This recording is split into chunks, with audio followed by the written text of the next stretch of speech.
ভয়মুক্ত ভরসাযুক্ত সোনার বাংলা গঠন করতে বিরোধী দলের কোনো বুথ অফিস, সাইনবোর্ড, টোটো স্ট্যান্ড বা অন্য কোনো যানবাহন স্ট্যান্ড দখল করা যাবে না। অন্য কোনো রাজনৈতিক দলের নেতৃত্বে নেম প্লেট খোলা যাবে না। কোনো রকম অশান্তি গণ্ডগোল করা যাবে না। করলে দল তার বিরুদ্ধে কঠোর থেকে কঠোরতম শাস্তিমূলক ব্যবস্থা গ্রহণ করবে। রাজ্যে বিজেপি ক্ষমতায় আসার পর দলীয় নেতা কর্মীদের উদ্দেশ্যে এমনই সচেতনতামূলক বার্তা দিলেন বিজেপি রাজ্য নেতৃত্ব।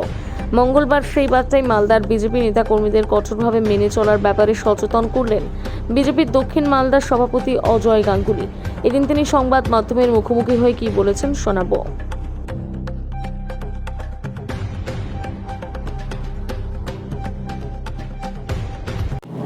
দেখুন, আমরা পশ্চিমবঙ্গ গঠন করা এইটাই বার্তা দিয়েছিলাম, ভয়মুক্ত পশ্চিমবঙ্গ আর ভরসামুক্ত পশ্চিমবঙ্গ। মানুষ ভয়হীনভাবে আর দুহাত তুলে মালদাতে আশীর্বাদ করেছেন বলেই ভারতীয় জনতা পার্টির আমরা আশাতীত সাফল্য পেয়েছি। মানুষ এতদিন ভোট দিতে পারতো না, স্বাভাবিকভাবে মানুষের যে ভোট না দেওয়ার আগ্রহ সেটা দিন দিন বেড়েছিল। আমাদের ইলেকশন কমিশনের ইচ্ছা অনুযায়ী তারা অ্যাপিল করেছিল যে ভয়হীনভাবে ভোট দিন, আর পশ্চিমবঙ্গে ভয়হীনভাবে ভোট দিলেই আর ভারতীয় জনতা পার্টির সোনার বাংলা গড়তে পারবে, এটা আমাদের আশা ও বিশ্বাস ছিল। প্রশাসন সেটা করেছে, মানুষ দুহাত তুলে আশীর্বাদ দিয়েছেন, তাই আমাদের এই সাফল্য।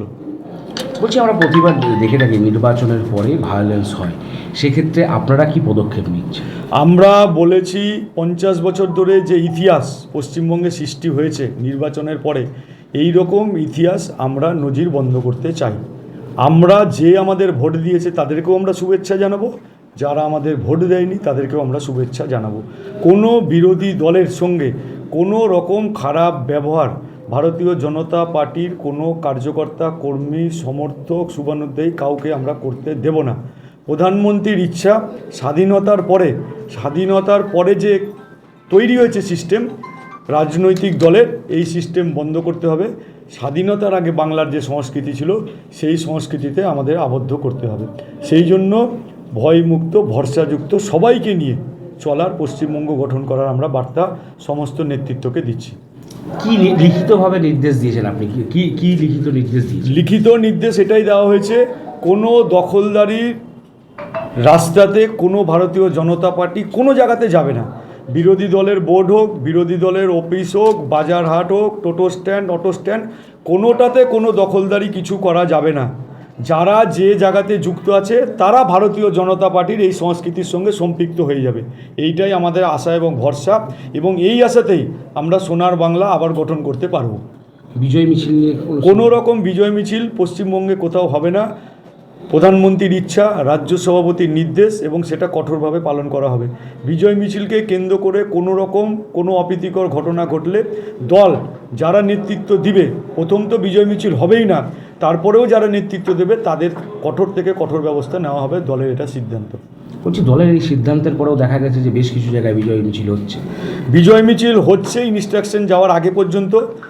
কিছু কিছু বিরোধী দলের নেতৃত্ব এবং কিছু কিছু কর্মী সমর্থক ভারতীয় জনতা পার্টি কমলা রঙের তিলক পরে তারা ভারতীয় জনতা পার্টি করে, এই নির্দেশ রেখে অনেক জায়গায় বিজয় মিছিল করে দাঙ্গা হাঙ্গামার সৃষ্টি করছে। আমরা তাদেরকে চিহ্নিতকরণ করেছি, কালকেও আমাদের এই ঘটনা এসেছে আমাদের ক্যাম্প অফিসের সামনে। আমরা পুলিশ প্রশাসনকে তাদের চিহ্নিত করে কিন্তু কঠোর ব্যবস্থা নেওয়ার জন্য অনুরোধ করে দিয়েছি।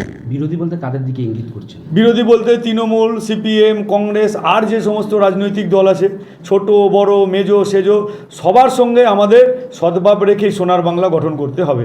যতক্ষণ ভোট ছিল ততক্ষণ আমাদের বিরোধী ছিল, ভোট শেষ হয়ে গেছে, সোনার বাংলা গঠন করার জন্য সবার সহযোগিতা আমাদের লাগবে। আমরা তাদের কাছে অনুরোধ রাখবো, তারা এগিয়ে আসলেও ভালো, না এগিয়ে আসলেও আমরা সোনার বাংলা গঠন করবই।